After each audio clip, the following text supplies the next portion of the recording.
Mesdames, Messieurs, bonjour. Merci de renouveler votre fidélité à votre émission, le jury du dimanche, iRadio, ITV, imedia.sn et Bisbi le jour.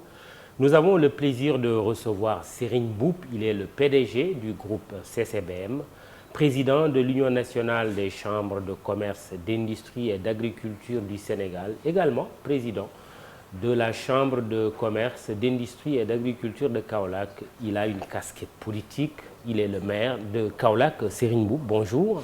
Bonjour Mamadou. Lequel des boubous vous emportez, un de très joli d'ailleurs, dont vous êtes le plus fier? Non, d'abord, je vous remercie parce que à chaque fois vous me permettez de m'exprimer en français. Je pense que la première fois que vous m'avez invité, vous m'avez permis d'exprimer un langage qu'on a compris, mais vous savez bien qu'il y a beaucoup d'améliorations grâce à vous. Et actuellement, comme ce que vous dites, ce que je porte mieux, c'est le début. Moi, je suis de CCBM. C'est le boubou CCBM. Oui, c'est le boubou CCBM. Et il est en bleu. Je suis fier qu'il est en bleu. Oui. Et je vous rappelle que mon père est parmi les premiers opérateurs économiques qui ont investi dans le textile à Kaolack. Bara Mboup, dans les années 70, il y avait même une chanson que les griots chantaient, que Genal Matiche Bara Mboup, vraiment. Et ce temps-là, il n'y avait que des Libanais qui étaient dans ce secteur-là, et mon père est parmi les premiers qui a osé rentrer dans ce secteur-là. Préférence nationale de ces années-là déjà avec Bara Mboup, c'est ce que vous voulez dire? Oui, il y avait des préférences nationales. Je me rappelle bien qu'il y a Baïnias qui avait dit une fois qu'il achetait avant tout du temps de Gamou, les tissus au niveau des Libanais. Mais une fois, il décidait en disant que prenez la moitié chez Bara Mboup.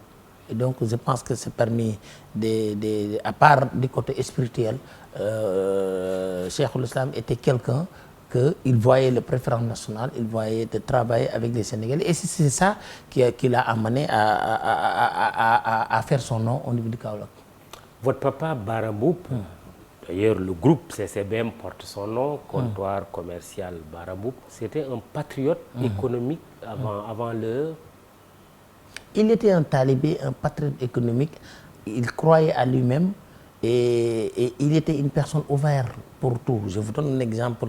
Vous savez bien que c'était un talibé mouride, que ses parents, tout ça. Mais nous-mêmes, il nous a envoyé faire des études dans des universités ou bien dans des daara neutres, que ce soit moi à Koki. On ne peut pas dire que Koki, c'est des mourides ou c'est des tiganes. Et à part ça, tous mes frères, il les a envoyés à Fass, que vous savez bien que Fass, c'est de la confrérie tidiane. Et beaucoup de personnes lui rapprochaient ça, mais il dit que non, ils doivent étudier là où il y a le savoir. Dans quelle mesure cette ouverture vous a enrichi, vous?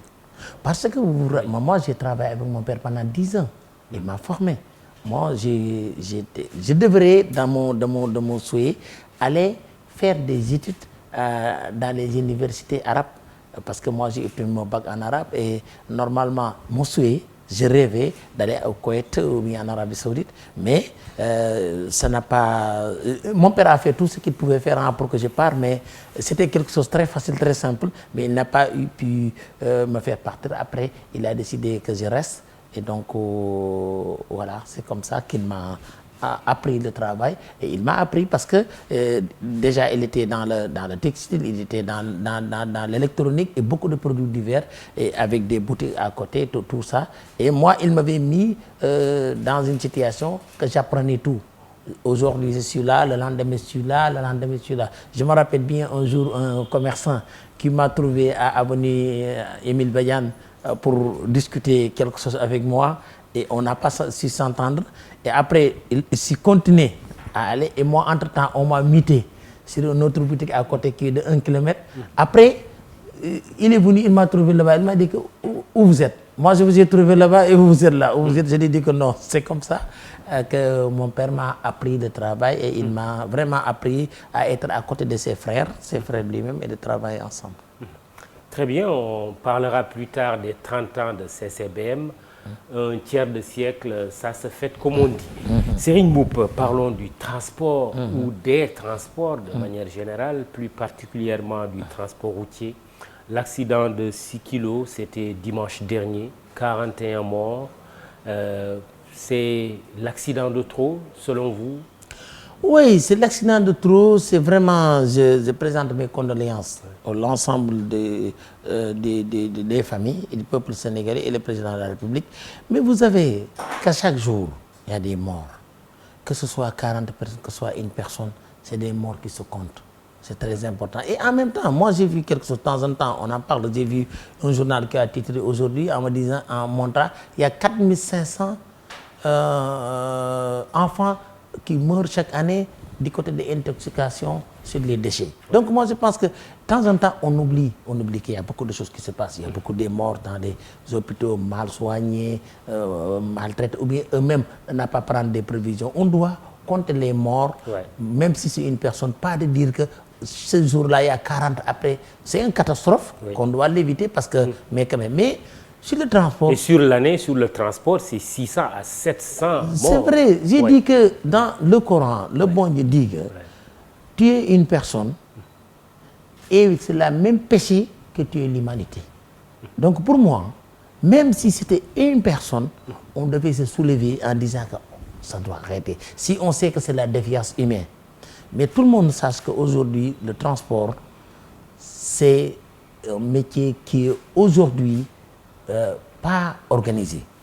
Et ce qui est grave, c'est que vous avez un appareil qui est un bombe roulant, qui a 40, 50, 7 personnes, 8 personnes. C'est un bombe roulante qui peut créer beaucoup plus de dégâts en interne ou en externe. Je pense que le transport, avant de parler de l'organisation, avant de parler de modernisation des voitures, des chauffeurs, on doit l'organiser. Le transport ne devrait pas être de l'informel. Ça devrait être des structures organisées, comme ce que les pharmacies l'ont, parce qu'aujourd'hui le médicament est bien, mais si aujourd'hui on l'organise, ça devient des postes. Qu'est-ce que vous voulez dire? Voilà. Il faut organiser le transport. Le transport, on a organisé le transport maritime. On ne peut pas, une personne ne peut pas rentrer rapidement. On a organisé le transport aérien. Le transport passager devrait être organisé avec des sociétés parce qu'on doit différencier c'est quoi le chauffeur et le transporteur. Pour que le transporteur ne doit pas être, moi j'ai une voiture, je vais transporter, moi j'ai ça, j'ai ça. Oui, mais le transporteur en question, il a une licence. Qui est mais délivrée par les services de l'État. Oui, c'est pour ça que j'ai dit, nous, on parle avec l'État. Moi, je parle avec l'État, je ne parle pas avec des gens. Si aujourd'hui, on avait dit que pour transporter du personnel, il te faut minimum un flotte de 20, de 30, il te faut des centres de technique, il te faut des garages, il faut quelque chose de clair et net et déterminé. Donc aujourd'hui, les gens vont investir dans le transport et que les chauffeurs vont travailler comme des travailleurs. Mais actuellement, on prend un chauffeur, on l'a mis comme chauffeur, on l'a mis en même temps comme gestionnaire. C'est lui qui doit chercher les clients, c'est lui qui doit faire l'entretien des voitures, c'est lui qui doit faire la rentabilité, c'est pas possible. Ou bien le chauffeur lui-même se transforme en un transporteur parce qu'il a un entrepreneur. C'est pas possible. On ne peut pas être devant un volant et de réfléchir, de regarder tout. C'est pas possible. Donc moi je pense que si l'État souhaite que les choses passent, il n'a qu'à faire ce qui se passe partout dans le monde. En France, même le Mali. Même Mali a réglé ses problèmes. Le Mali, c'est des sociétés de transport modernes, tout ça. Oui, mais pourtant on voit des sociétés de transport, en tout cas, qui se présentent comme telles au Sénégal. Mais la majorité, c'est de l'informel. C'est-à-dire la majorité, tout ce que vous voyez comme catastrophe, comme tout ça, c'est de l'informel. Et en plus, on est en train, moi de temps en temps, je m'étonne qu'on est intelligent, mais de temps en temps, on oublie. On est en train de dire les forces de sécurité pour contrôler. Mais on oublie que la digitalisation, une voiture peut être contrôlée avec un boîtier. De dire que si vous le mettez la boîtier, vous pouvez dire que même vous devez rouler dans cette voie-là. Vous ne devez pas dépasser 30 km. Ouais. Vous devez pas faire ceci, cela. C'est le boîtier. La police le contrôle en distance. On n'a pas besoin des personnes. On n'a pas besoin des personnes pour dire demain ils ont fait le travail. Nous, avant États-Unis. Avant aux États-Unis. Moi, j'ai même au Singapour et tout ça. Vous voyez des policiers sur la route. Mais non. Maintenant, qu'est-ce que le policier regarde? Est-ce que vous avez dépassé la limite? Est-ce que vous avez eu votre visite technique? Est-ce que vous avez vu tout ça pouvait se régler automatiquement? Comment digitaliser avec de vieilles carcasses sur nos routes? Ce que vous dites est intéressant, hein? On est à l'ère de la digitalisation, de la dématérialisation. On n'a pas forcément d'avoir un policier ou un gendarme sur la route. Son absence peut ne pas gêner parce qu'il pourra toujours contrôler avec la digitalisation. Mais pour le cas du Sénégal, comment avec ces voitures que nous avons et qui circulent? C'est la digitalisation qui va régler ce problème. Oui. Parce que d'une moment qu'on dit qu'on digitalise, la machine va dire que cette voiture peut circuler ou bien ne peut plus circuler. C'est tout. Bien sûr. Donc aujourd'hui, et qu'on ne fasse pas circuler n'importe quelle voiture. Oui. Moi je suis entièrement d'accord sur les mesures que l'État a prises. Mais il faut le faire progressivement parce que n'oubliez pas que ce métier emploie beaucoup de personnes. Et aujourd'hui, moi, j'ai vu que tout ce qu'on a fait, si on l'applique strictement, c'est beaucoup plus difficile pour les usagers. Parce qu'aujourd'hui, on ne peut pas dire un parent de Bawal ou bien de qui de ne plus voyager avec bagage. Il faut arriver à réfléchir à long terme. C'est-à-dire qu'aujourd'hui, on va faire tout le maximum pour que ce qui est arrivé n'arrivera pas, mais on ne peut pas le régler d'une seule. Et l'État aussi a fait une défaillance un peu sur l'investissement de transport ferroviaire en masse. Vous savez bien qu'avant l'indépendance, moi-même je l'ai vécu, vers 80, j'ai quitté Kaolack avec un train, un restaurant dedans. Tout. Même si je mets 5 heures, 6 heures de route, il n'y a pas de problème, je suis bien, il n'y a pas de risque. On parlera des autres types de transport, on va rester sur un peu le transport routier. Une vidéo avec une caméra amateur que je vous montre là à l'instant et vous allez voir si ce véhicule est vraiment techniquement apte pour circuler et c'est une vidéo prise en plein Dakar. Alors, je rappelle que nous recevons dans cette émission le jury du dimanche Serigne Mboup. Il est le président du groupe CCBM qui fête cette année 2023 ses 30 ans. Alors, restons donc sur le transport routier. 22 mesures, dont l'interdiction de circuler de 23h à 5h du matin pour le transport urbain. Certains transporteurs freinent des 4 roues. Le ministre des Transports terrestres a revu d'ailleurs sa copie pour ce qui est des porte-bagages sous la pression des transporteurs. Quelle est votre lecture des mesures gouvernementales et des réactions qui ont suivi de la part des transporteurs? Oui, de temps en temps, on prend des réactions, rapides, des réactions parce qu'il y a un problème. Mais pour moi, circuler de 23h à 5h du matin, circuler à Nîmes, c'est la même chose. Le plus important, c'est de réglementer. Vous pensez que ce n'est pas la peine d'interdire c'est pas la peine. Il peut y avoir des accidents qui te passent. L'accident qui est arrivé pouvait passer en plein jour. Il n'y a pas de problème, en plein jour. De temps en temps, il est bon même d'interdire, de limiter le transport du personnel le jour que de libérer les transports, le transport personnel comme ma voiture. Moi, je pensais même que c'est beaucoup plus adapté de limiter ce transport-là que de bloquer le transport. Limiter le transport particulier pour pousser les gens à prendre le transport public. Parce que ça, une personne, il a un choix. On le limite, il va aller prendre le transport public. Mais si aujourd'hui vous limitez le transport public et la personne peut partir coûte que coûte, qu'est-ce qu'il fait? Sauf que Serigne Mboup, si vous dites vous-même, ce n'est pas la peine d'interdire la circulation de 23h à 5h du matin, le gouvernement qui revient sur sa décision sur le porte-bagages, en tout cas en donnant un délai de 1 an aux transporteurs, on risque à ce rythme de vider ces mesures de leur substance. Mais le porte-bagages, c'est un mot qui existe. On doit le réglementer.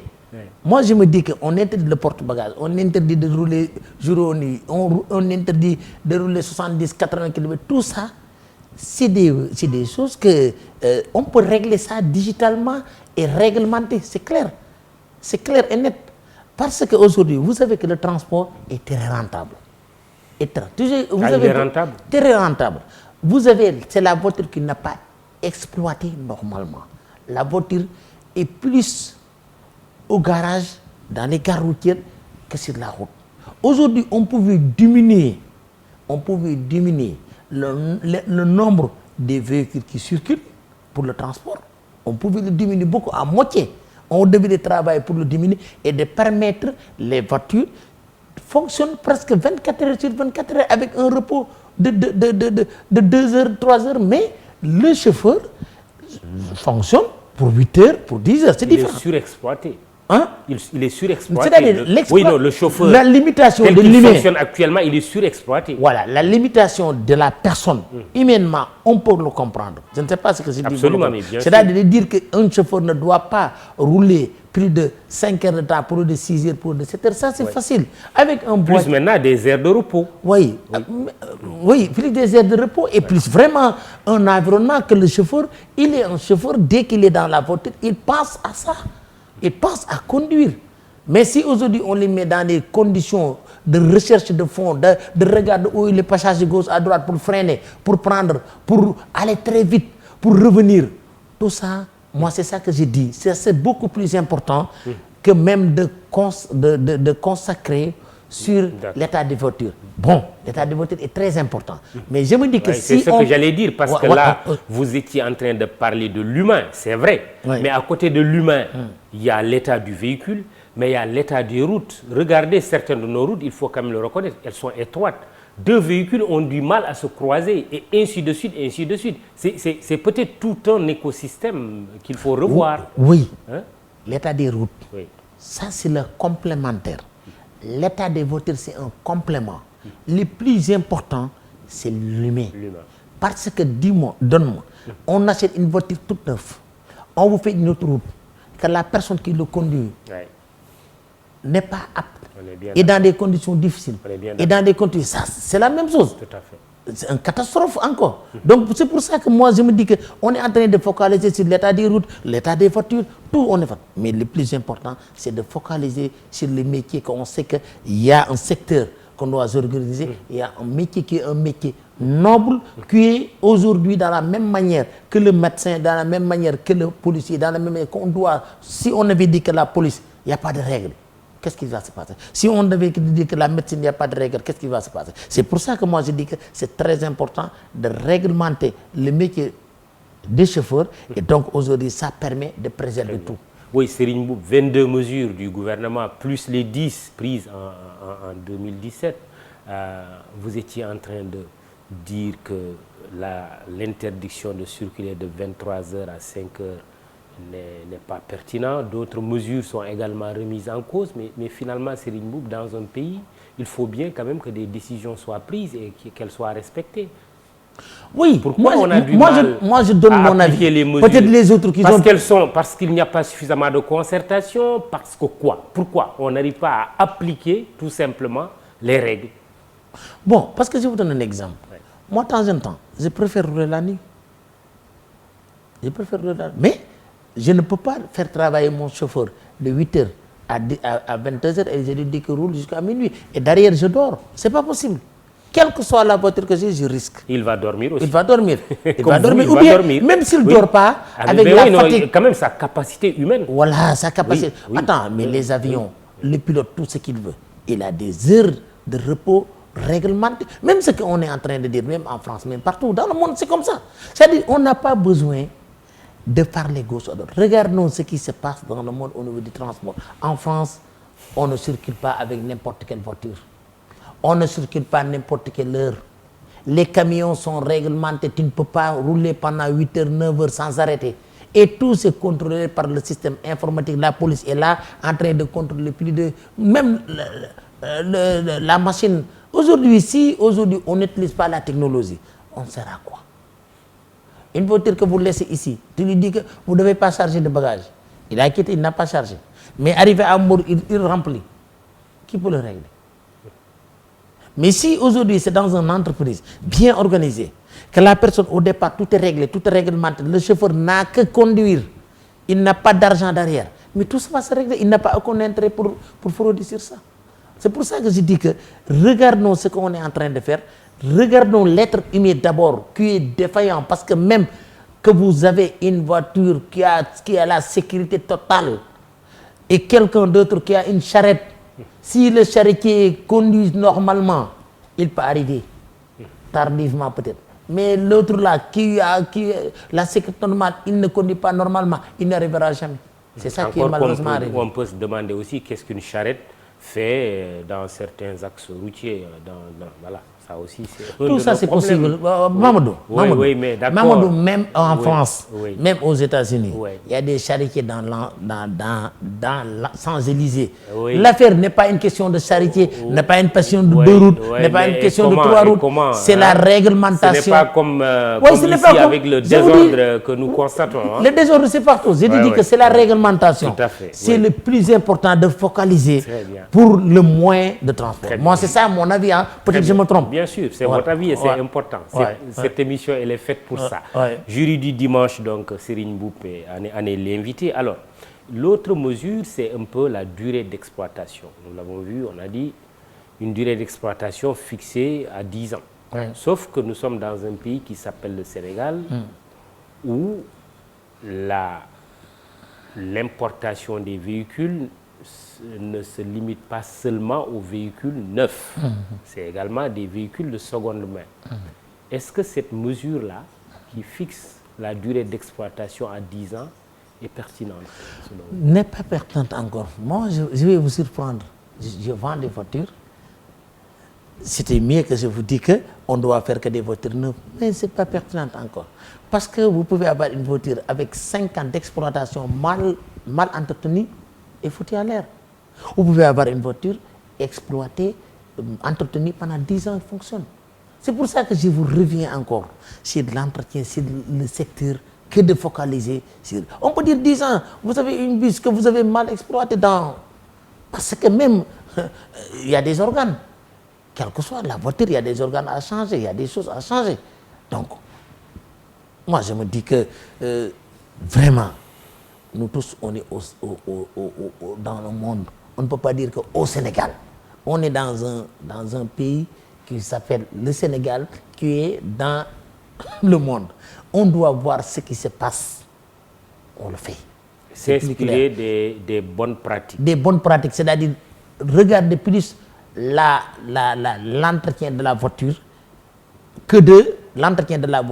l'état de la voiture que la durée. Voilà. Bon, c'est bien toujours de dire que le transport public, on doit toujours le démarrer avec une voiture neuve. Moi, je suis d'accord. Moi, je dis qu'on ne devrait même plus dire qu'il faut une voiture de 10 ans, même si ça vient d'Europe, ça fait 5 ans, c'est pas bon. Vous partez dans des pays développés, je peux vous dire, les taxis ne durent que 2 ans. Parce qu'il dit que cette voiture-là doit fonctionner 24 heures sur 24. C'est-à-dire, moi, j'ai une voiture que je fais fonctionner pas longtemps, ça peut durer 20 ans. Mais quand j'ai une voiture de transport, en réalité, qui circule de la manière que je voyais, qui fait 24 heures sur 24, ne devrait même pas circuler 5 ans. Des véhicules qu'on nous envoie ici. Non, j'ai dit qu'une bus de transport public qu'on exploite normalement à la manière que je crois moi, à moins de 2 ans est rentabilisé. Mais justement, ce véhicule, il est envoyé dans des pays comme les nôtres. Dans ce cas, comment arriver alors à réaliser ce qu'on a toujours souhaité dans ce pays, le renouvellement du parc? Oui, le renouvellement du parc, je vous ai dit que le renouvellement du parc est très simple. L'État n'a pas besoin de mettre l'argent. C'est l'organisation du métier qu'on gagne de l'argent. À un moment donné, une petite voiture, une petite bus qui coûte 20 millions de 15 places. Mamadou, mettez-la ici pour Kaolack. S'il arrive à pouvoir faire 2 allers-retours par jour, Mamadou, dans 1 an, il est rentable. Dans 2 ans, on peut le jeter. C'est ça. On doit limiter. Moi, je dis que le travail, c'est beaucoup plus limité. C'est comme les taxis à Dakar. Vous devez dire que je laisse 20 000 taxis circuler, je ne sais pas c'est combien, 5 000, ou bien je laisse 1000 taxis circuler, que les taxis circulent, que les gens, avec la digitalisation, ils peuvent appeler un taxi qui vient, au lieu de laisser des taxis qui circulent, qui regardent de gauche à droite, où il est client. Moi, je vois les choses comme ça. On ne doit plus dire que je vais aller à Photo à Kaolack. On devrait maintenant, à l'ère de digitalisation, regarder il y a quel bus, quand quelqu'un arrive, vous allez dans un endroit, vous avez tout ce que vous avez dedans, le bus est venu et vous rentrez tranquillement, vous partez. Avec le même tarif, on peut avoir des bus climatisés, sécurisés, normal, partir à l'heure, arriver à l'heure. Donc maintenant, c'est vrai, encadrer avec l'état des routes, c'est important. Mais moi, je vous dis que même si l'état des routes n'est pas bon, Je dis que j'arrive, c'est-à-dire la meilleure que je vous dis. L'état de route n'est pas... Si aujourd'hui le secteur est bien organisé et les chauffeurs sachent que ici n'est pas bon, ici vous devez rouler 110 à l'heure, ici vous devez rouler 20 à l'heure, ici vous devez arrêter, laisser l'autre partir. Je pense qu'on peut s'y sortir. Ok. Alors, à qui il faudrait confier le transport des personnes? À l'État? Non. Ou plutôt au secteur non, privé? l'État, ce qu'il est en train de faire, oui, ça lui coûte beaucoup d'argent inutilement. Moi, je me suis parmi les personnes qui disent que le Dakar Technique ne devrait pas exister, le BRT ne devait pas exister. Ce qu'il devait faire, on peut dire que le train, l'État peut gérer les trains. Ça, c'est un travail que les privés ne peuvent pas faire. Mais moi, ce que j'ai vu, AFTU avait fait quelque chose d'extraordinaire. Parce que si l'État investit dans le transport, c'est l'État qui achète, c'est l'État qui subventionne. Je peux me dire que, Mamadou, est-ce qu'aujourd'hui c'est normal de me dire que vous allez acheter des riz, commercialise, paye-moi des impôts, faire tout, et l'État met à côté une autre entreprise qui vend du riz, qui utilise les fonds publics. C'est ce qui vous arrive de temps en temps. J'ai vu que vous aviez un problème, même chose dans les médias. Je ne peux pas revenir sur ça. L'État ne devrait pas faire ce qu'un privé peut faire. L'État devrait encadrer, organiser, faire les infrastructures, contrôler et surveiller. Moi, c'est comme ça que je le vois. Sauf que le constat, la société de transport la mieux organisée, c'est une société publique. Quand on parle du transport routier, c'est Dakar Dem Dikk. C'est pourquoi je dis à qui il faut finalement confier le transport. Pourquoi il est mieux organisé? Oui, je vous renvoie la question. Parce que Dakar Dem Dikk n'investit pas sur les bus. Si vous mettez Dakar Dem Dikk dans le même statut que AFTU, Dakar Dem Dikk ne circulera pas. Je pense qu'on devrait, l'effort qu'on a fait sur Dakar Dem Dikk, on le fait sur le transport privé. Pour leur encadrement, ils ont besoin de l'encadrement. Moi, je dis que c'était une bonne opération, AFTU, ce qu'on avait fait. AFTU, bon, je n'ai pas ni d'action, je le reconnais, mais ils n'ont même pas acheté des voitures chez moi. Ils l'ont acheté ailleurs. Mais pourquoi je défends ce secteur? Il devrait avoir plusieurs sociétés comme ça, et l'État l'encadre, et que ce n'est plus des chauffeurs qui conduisent les voitures, mais ce n'est plus des chauffeurs qui sont des transporteurs, mais des transporteurs avec des flottes de 20, 30, 40 voitures avec un dispositif clair. Et l'État encourage ce phénomène-là. Pourquoi pas Kaolack peut avoir son... Pourquoi on a Dakar Dem Dikk? Kaolack peut avoir son Kaolack Dem Dikk, Matam peut avoir son Matam Dem Dikk. Tout ça avec des privés. Très bien. Voilà. Ok, alors, les transports, on parlait du transport routier, mais il y a d'autres transports, le transport ferroviaire, le transport aérien, le transport maritime. Quelle est votre idée de comment on devrait organiser les transports de manière générale au Sénégal? Mamadou, pourquoi je m'insiste sur ça? Vous savez bien que quand il y avait le bateau Joola qui gérait ça, c'est la crème de du Sénégal, c'est l'armée. C'est l'armée. Mais compte tenu que ce temps-là, il y avait beaucoup de social, les gens voulaient partir coûte que coûte. Ils ont un peu laissé aller. Ce qui s'est passé, vous l'avez vu. Abdoulaye Wade a vu le courage de dire que je le confie à des Sénégalais. Moi, je me rappelle bien, il nous a appelés.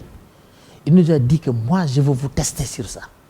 Mais je vous dis, si vous ne réussissez pas, je vais me suicider. Il a suicidé. Il a utilisé ce mot-là. Serigne Mboup, bu ngeen réussir lii damay xaru. Parce que j'ai mis en défi les autorités étatiques, c'est-à-dire j'ai mis en les autorités étatiques et la banque. Et si c'est ça, ça nous a reconforté. On ne gagnait pas de l'argent. Moi, je ne s'y connais pas. Mais je vais aller chercher à Maliya et Mauritania. On a réglé ça. Depuis 15 ans, il n'y a pas de problème. Vous l'avez vu. Parce que les bateaux, si aujourd'hui, il y a on ne peut pas dépasser. Parce qu'on a une agence de classification mondiale qui ce sont des Allemands, qui peuvent venir n'importe quelle heure, n'importe quel moment pour visiter le bateau. Sinon, ils nous retirent. Dès qu'ils retirent, on ne peut plus circuler. Mais avant, on circulait sans classification. Donc moi, je pense que c'est la même chose. Hein, c'est la même chose. Donc maintenant, le Sénégal a 700 km de 700 km de maritime. Oui. Et le transport maritime... Le littoral, oui. Le transport maritime, pourquoi? La route que vous devez construire, c'est le bon Dieu qui vous l'a donné. Vous n'êtes pas là en train de faire, je fais une autre route. Et en même temps, en plus de ça, là, vous avez... C'est moins cher. Vous pouvez mettre ce que vous pouvez mettre dans un bateau. Vous ne pouvez pas le mettre vous ne pouvez pas le mettre sur... Donc c'est important de faire fonctionner le travail maritime et ferroviaire, et c'est pas quelque chose de nouveau parce que le Sénégal a toujours fonctionné, même nos pèlerins qui parlaient à la Mecque, ils utilisaient le transport maritime. Jury du dimanche, nous avons comme invité Serigne Mboup, le président du groupe CACBM. Il est le président de l'Union nationale des chambres de commerce, d'industrie et d'agriculture du Sénégal et maire de Kaolack. Parlons maintenant de la hausse des prix des hydrocarbures et de l'électricité. La tranche sociale n'a pas été touchée pour ce qui est de l'électricité, mais sur le carburant, 100 francs de plus sur le litre de gasoil et du supercarburant. Des subventions qui ont été réduites par l'État.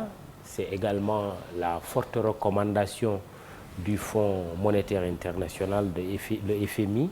Quelle réflexion vous inspire cette décision du gouvernement? Mamadou, on est dans un monde que personne ne peut pas te dire que les prix ne vont pas évoluer.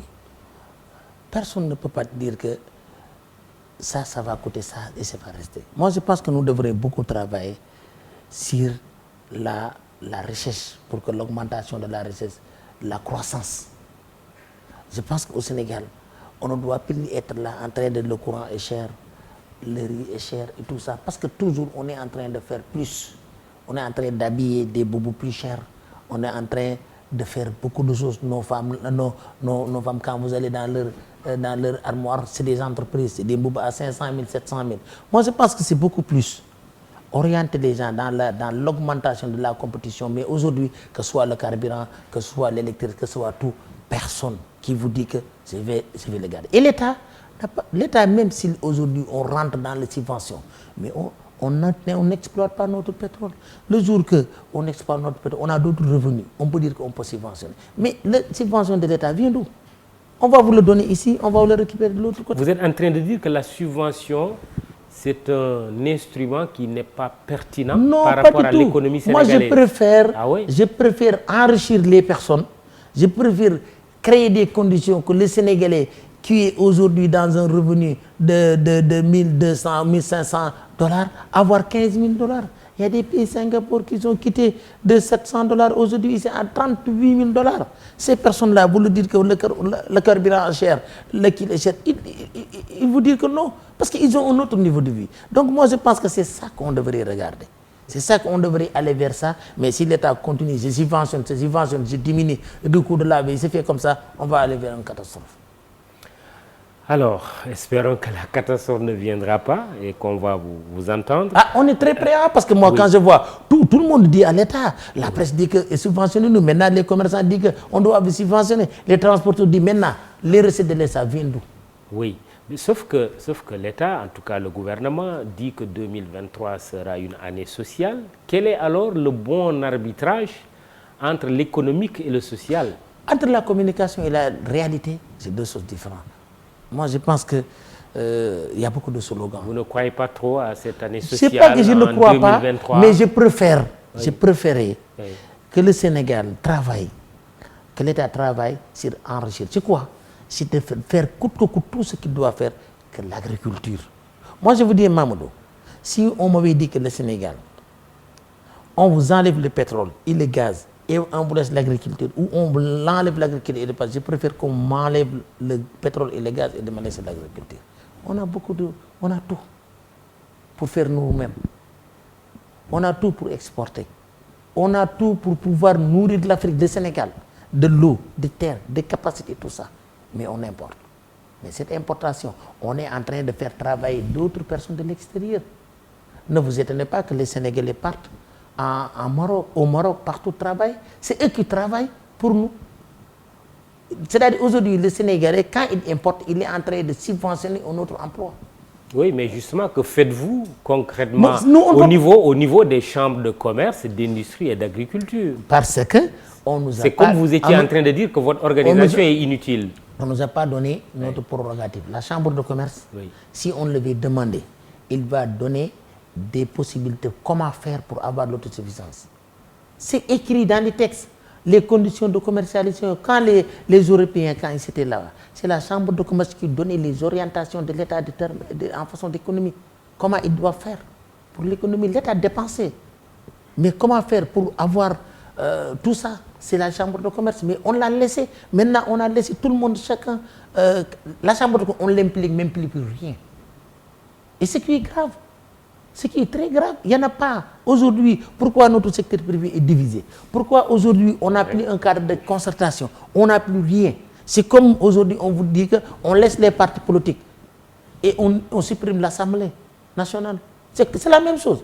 Si aujourd'hui la chambre de commerce on ne l'a pas écouté, on ne l'a pas entretenu, c'est comme si dans la politique sociale de notre économie, on dit que maintenant on interroge les partis politiques une à droite pour qu'ils donnent les avis sur les lois que nous, sur les lois que nous, à la place de la chambre, à la place de l'Assemblée nationale. Oui, sauf que l'État a initié depuis 2017 une réforme des chambres de commerce avec la création normalement de la Chambre nationale de commerce, d'industrie et des services du Sénégal, avec des chambres de commerce, d'industrie au niveau régional.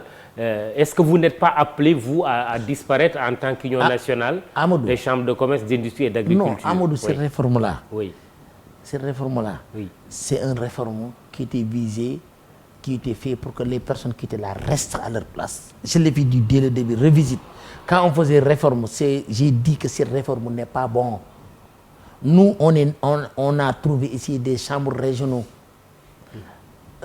La France, c'est des chambres régionaux, les Maroc, tout ça. Si on nous compare maintenant, on disait que Mali, c'est une chambre nationale. Mali n'avait pas de chambre en 1800. Eux aujourd'hui, revisiter le Mali libre, ils sont en train de... Nous, on est en train d'aller dire qu'on va aller faire ce que l'UEMOA va faire. Et l'UEMOA, il est en train de revenir à dire que nous allons faire des chambres régionaux. Je vous dis exemple, c'est uniquement ça. On ne perd pas. Moi, je n'ai pas à quoi quelque chose que je perds ou que je gagne. C'est des élections.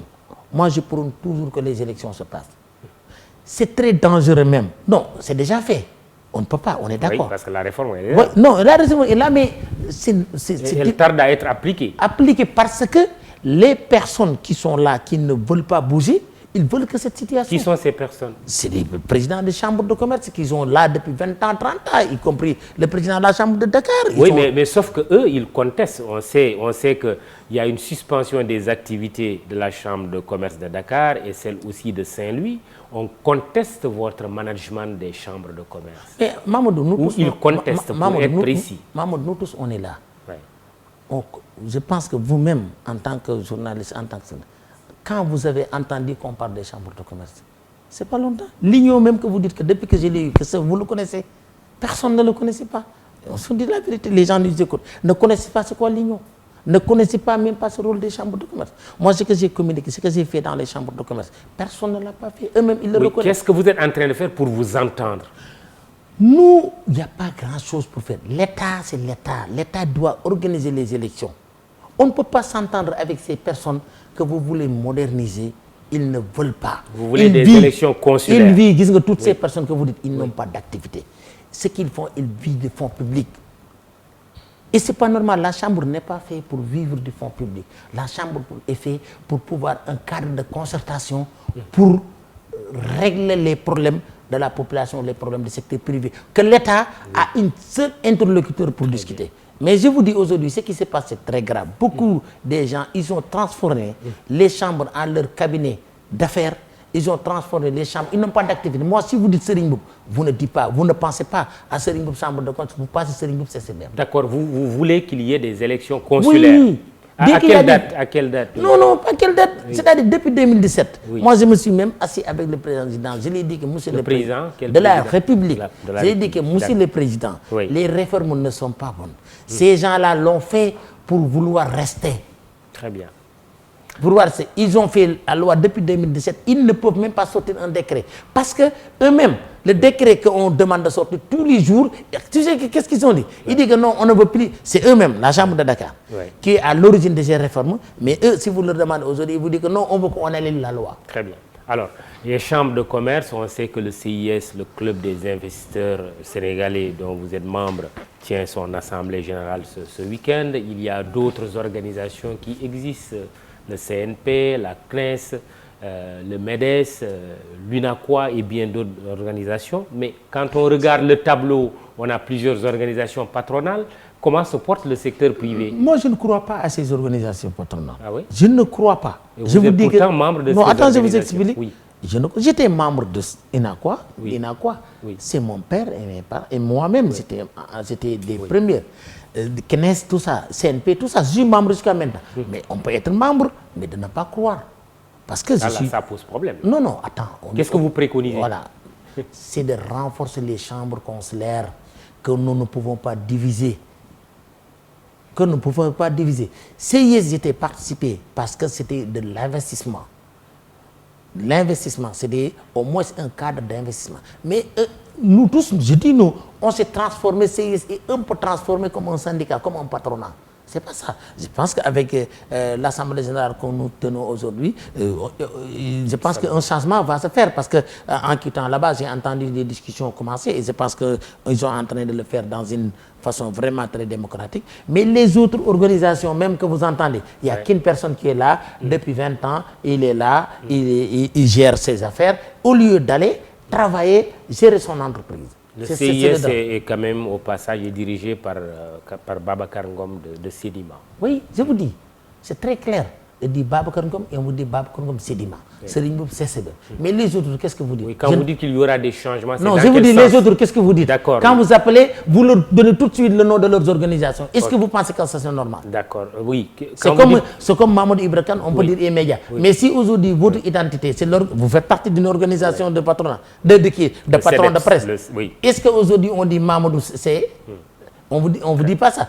C'est ça que aujourd'hui n'importe quelle organisation que vous entendez, qu'on dit la personne, que ce soit un parti politique, que ce soit une organisation, quand on vous dit la personne, on l'associe à ça, sache que c'est quelque chose qui est fait personnellement. Très bien. Oui, quand vous dites qu'il y aura des changements au sein du CIS, c'est dans quel sens? Non, je ne sais pas.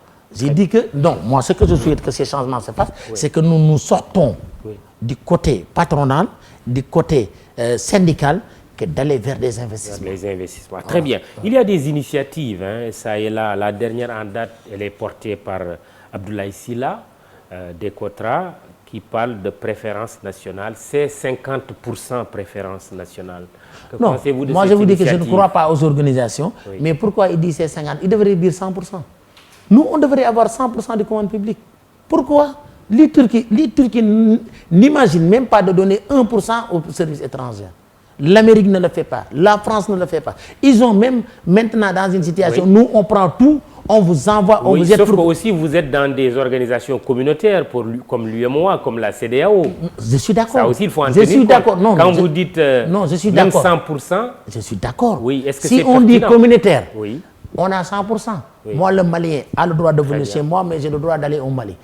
Le Guinéen peut venir chez moi, je peux dire. Mais moi, je ne peux pas aller en France, rentrer dans la marche. L'initiative dont il est question, c'est 50% préférence nationale. Qu'en pensez-vous? Non, j'ai dit que moi, si c'était lui, j'ai dit 100%, c'est 100% qui devrait être. Pourquoi 50%? Pourquoi vous ne vous parlez pas alors? Non, je le connais, mais c'est-à-dire, je vous dis qu'aujourd'hui, nos textes sont un peu confus. Avant, du temps que le président Senghor était là, c'était 100%. Et une société qui n'a pas la majorité du capital sénégalais ne peut pas gagner un marché public. C'est là que vous avez vu Jean Lefebvre, tout ça. Mais aujourd'hui, on a dit que, c'est clair pour dire qu'une société ne peut pas gagner un marché public, mais on dit qu'une société créée ici. Ça veut dire qu'un Américain peut être aux États-Unis, créer une entreprise ici et avoir les mêmes prérogatives et il a plus. Parce qu'il a l'appui de son gouvernement et moi, je ne peux pas avoir l'appui du gouvernement américain. Oui. Un membre éminent du secteur privé national comme même étranger, Pathé John, qui a racheté il n'y a pas longtemps la B6 à hauteur de 54%, mais nous qui est décédé. Nous présentons nos condoléances. Vous l'avez connu. Mais je sais que, je l'avais connu comme ça, mais pas personnellement. Je présente mes condoléances, mais je sais qu'il a pu éduquer ses enfants et une personne peut disparaître, mais son œuvre restera. Le défi de la pérennité après la disparition du père fondateur. fondateur. La nouvelle génération qui vont venir, ça va venir. Mais ça, c'est la responsabilité un peu de nos pouvoirs publics. De pérenniser. Une entreprise n'est pas une entreprise personnelle. c'est une entreprise, c'est une société anonyme, c'est une société sociale. Parce que moi-même, les employés ont le droit de me porter plainte si aujourd'hui j'ai délapide l'argent de notre société. Oui. Donc, nos je pense que entreprises doivent rester malgré la disparition de leur père fondateur. C'est ça, c'est normal. S'ils ne restent pas, ils vont... Ça, c'est normal. Ça, mais comment y arriver? Il faut le Parce préparer. Que souvent, c'est des entreprises qui se retrouvent dans des difficultés telles qu'elles disparaissent après. Voilà, même si l'entreprise, vous êtes là, vous avez des difficultés.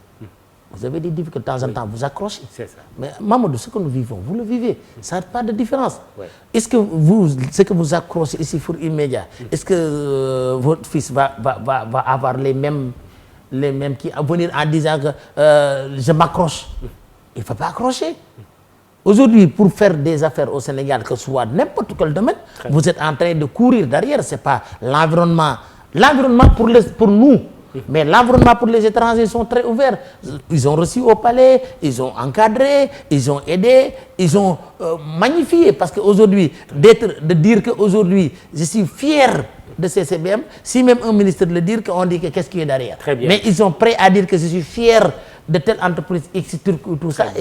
L'environnement n'est pas très favorable à la pérennité des entreprises sénégalaises. Oui, l'environnement, c'est-à-dire nous avons l'environnement n'est pas prêt pour la pérennité des sociétés sénégalaises. Ça, c'est clair, on le voit tous les jours. Parlons quand même des 30 ans de CCBM. Oui, les 30 fait 30 ans que vous tenez. Comment allez-vous fêter ce tiers de siècle d'existence? On va aller vite parce que c'est ça, parce que compte tenu qu'il y a d'autres émissions qui vont se passer et je pense que vous-même, que les 30 ans, je me dis que moi, ce qui me plaît sur ça, mon père m'a formé pendant 10 ans. Moi, depuis lors, j'ai travaillé avec mes frères. Actuellement, je les ai formés et actuellement, la plupart d'entre eux, ils ont leur propre société. Ne pensez pas que CCBM que ça, mais il y a une vingtaine, trentaine de sociétés qui est derrière, que CCBM n'est plus propriétaire, mais c'est des frères qui étaient avec moi, que tout ça, vous allez le voir, tout ça. Et même des employés de la maison qui travaillent avec nous, qui ont allé faire leur activité, mais en se reposant sur CCBM. Ça, c'est quelque chose qui m'a beaucoup plu. C'est le plus important. Ce n'est pas les chiffres, ce n'est pas l'argent, ce n'est pas tout ça. Ce qui m'a impressionné, moi, CCBM est devenu une société avec des solutions sénégalaises pour les Sénégalais. Voilà. Avec un chiffre d'affaires aujourd'hui de combien?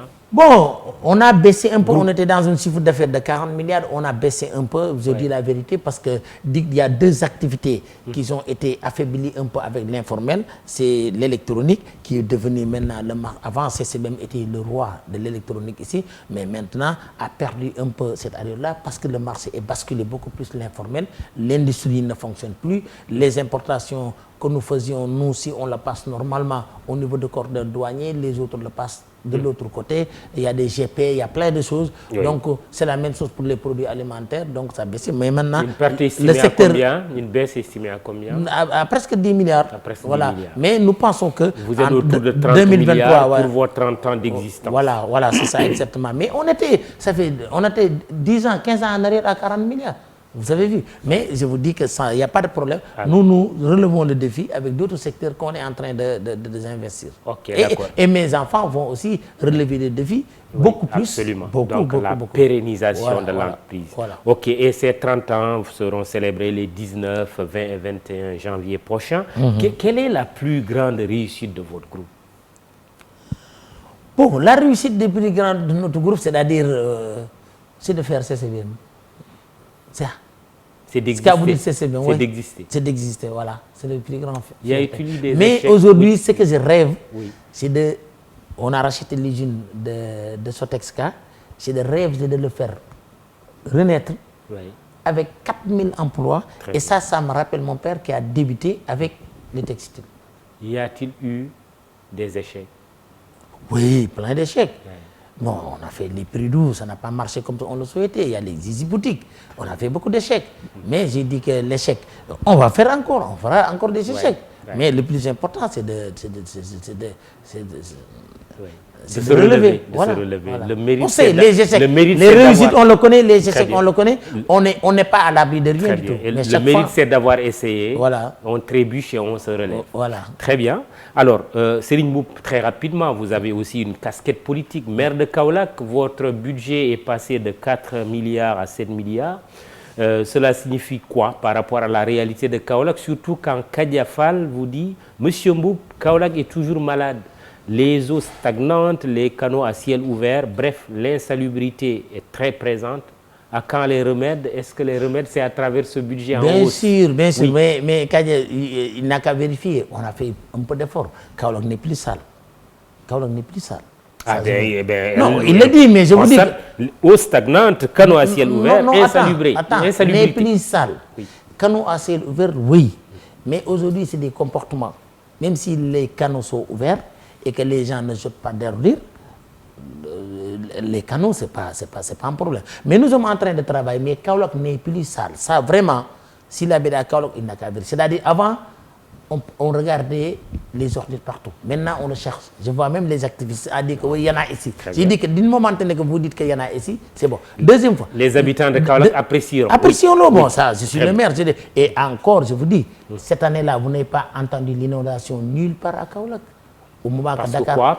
Parce que nous avons travaillé, nous avons mis des moyens humains, matériels, manuels, que les gens, il y a un problème, on intervient très rapidement pour régler le problème. Très bien. Ces 7 milliards vont servir à quoi? Les 7 milliards, c'est beaucoup plus de l'investissement. Nous, on a fait de l'investissement. Mais sur ça, je pense que le plus important, on n'a pas 7 milliards dans nos caisses. C'est même, on a un réserve de trésorerie de 2,5 milliards, mais on n'a pas les 5 milliards, on doit le chercher. On doit le chercher. Pour le chercher, c'est les Kaolackois qui doivent payer leurs contributions. Et ça, nous le garantissons. Les contributions que vous payez, vous allez retrouver. Vous allez investir dans quoi précisément? De ce qu'il dit, dans notre domaine, mais beaucoup plus important, c'est de l'assainissement. L'assainissement, je vous dis que nous avons 3 programmes. C'est Setal, Sokholi, Sam. Setal, c'est tout. Setal, ça veut dire? Setal, moi, c'est l'environnement, c'est tout ça. Sokholi, c'est l'économie. Et Sam, c'est de le pérenniser et bien de faire de transparence. Et dans quelle mesure votre expérience de CCBM est en train de vous servir au niveau de la mairie de Kaolack? Il est en train de me servir beaucoup. Je suis en train d'apprendre, je suis en train de vivre, mais ce n'est pas difficile.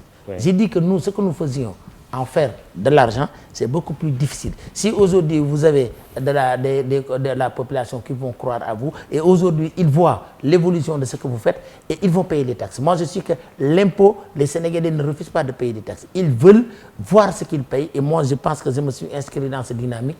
Toujours ce que je dis avec l'appui de l'État. Vous savez que quand j'ai choisi de faire la mairie de Kaolack, je me suis dit que je ne fais pas sur aucun parti parce que je ne peux pas avoir de pression. Et nous, vraiment, on est du secteur privé. Ça fait longtemps qu'on est là. Moi, j'ai connu Wade sous l'ère de Diouf. J'ai connu président Wade sous l'ère de président Diouf. Président Macky sous l'ère de Diouf. Nous, on devrait être des stabilisateurs. Je me rappelle bien, Mansour Kama et tout ça, quand il y avait des problèmes entre les opposants. Il faisait des médiations, mais maintenant on est dans une situation que l'opérateur économique, il n'a plus le droit à parole sur le politique ou bien on lutte. Mais maintenant moi, je ne vois pas ça. Moi, avec le président de la République, chaque fois qu'on s'assoit, que je l'explique, mais l'intention, il est d'accord avec moi. Mais derrière, il y a beaucoup de gens aujourd'hui qui ne sont pas contents de ça. Une personne, c'est le président de la République, il écoute tout le monde. Mais moi, je vous dis, chaque fois qu'on lui parle des choses, que je m'assois avec lui, je lui dis mon intention, il me comprend. Très bien. Médiateur politique, est-ce qu'il vous est arrivé d'évoquer avec le chef de l'État les cas Khalifa Sall, Karim Wade, qui sont inéligibles? Non, mais je sais que je suis. Pensez-vous bien sûr, de leur situation? Je connais très bien Khalifa, je connais très bien son... Pensez-vous de leur situation? Non, moi je ne peux pas Khalifa penser. Sall et Karim Wade qui une sont inéligibles, une médiation, alors qu'on va dans un an à une élection présidentielle. Une médiation, vous ne pouvez pas mettre votre plan. Une médiation, si on voulait dire, il faut écouter tout le monde et essayer de créer la confiance que ces 2 personnes que vous devez faire la médiation, ils ont confiance à vous. C'est la première chose qu'une personne doit faire avant de dire oui ça et ça. Je n'ai pas trop compris. Non, j'ai dit qu'une médiation. Des cas Khalifa Sall et Karim Wade qui sont inéligibles par rapport à l'élection présidentielle de 2024. Mais ça, le président de la République a donné la solution. Je ne peux plus lui penser sur quelque chose. Mais depuis lors, on n'en parle plus. Vous n'avez pas d'avis sur cette question? Non, je n'ai pas d'avis. Il l'a dit, je pense qu'il va le faire. Il doit le faire ou il va le faire? Il l'a dit, il va le faire. Pour le Saloum, ça compte pour vous? Oui. Le parole compte. La parole donnée, oui, ça compte oui. pour vous. Ça c'est le bon Dieu même ce qu'il a dit. Il a dit que ya ayyuhal lazina amanu lima taquluna ma la taf'aluna kabura maqran indallahi an taqulu ma mooy il faut respecter vos engagements. Et qu'en est-il du troisième mandat? Bon, compte tenu que l'intéressé n'a rien dit. Oui. Moi j'aurais un avis, hein, ne vous inquiétez pas. Mais l'intéressé n'a pas dit. Quel est cet avis? Non, j'aurais un avis. Oui. Le jour que l'intéressé a dit ce qu'il devrait dire, si vous m'interrogez, je vais vous dire ce que je pense. Très bien. Alioune Diakhoumpa, et on termine. Potentiel candidat présidentiel pour un Sénégal émergent. Il parle de vous. Il parle de potentiel. Vous y pensez? Potentiel candidat? Non, moi aujourd'hui, j'ai dit que oui. Je me dis jamais dans ma vie, je ne peux pas arriver à cet stade. Mais actuellement, mon épreuve, c'est de réussir ce que j'ai à Kaolack. Les Kaolackois m'ont fait confiance. Je ne suis pas là en train de dire que d'avoir des gros yeux, de dire que moi je me consacre pour montrer que nous, on peut faire et on va le faire. Vous ne pensez pas être candidat en 2024? C'est pas dans mes lignes, ce n'est pas dans mes lignes de conduite actuellement. Ce n'est pas dans mes lignes de conduite. Très bien. Ça c'est clair. Joyeux anniversaire Serigne Mboup pour ses 30 ans de CCBM. Vous êtes président du groupe Comptoir Commercial Bala Mboup. Vous êtes aussi le président de l'Union nationale des chambres de commerce, d'industrie et d'agriculture du Sénégal, maire de Kaolack. Jury du dimanche présenté par Mahmoud Ibra Kane, à la réalisation Babacar Ndiaye et toute son équipe technique. Prise de son Iba Marsen, Imedia.sn, au texte Dieba, à la photo Pape Doudou Diallo. Réseaux sociaux, Biram Pouy, Fatima Taba. Bon dimanche, rendez-vous dimanche prochain.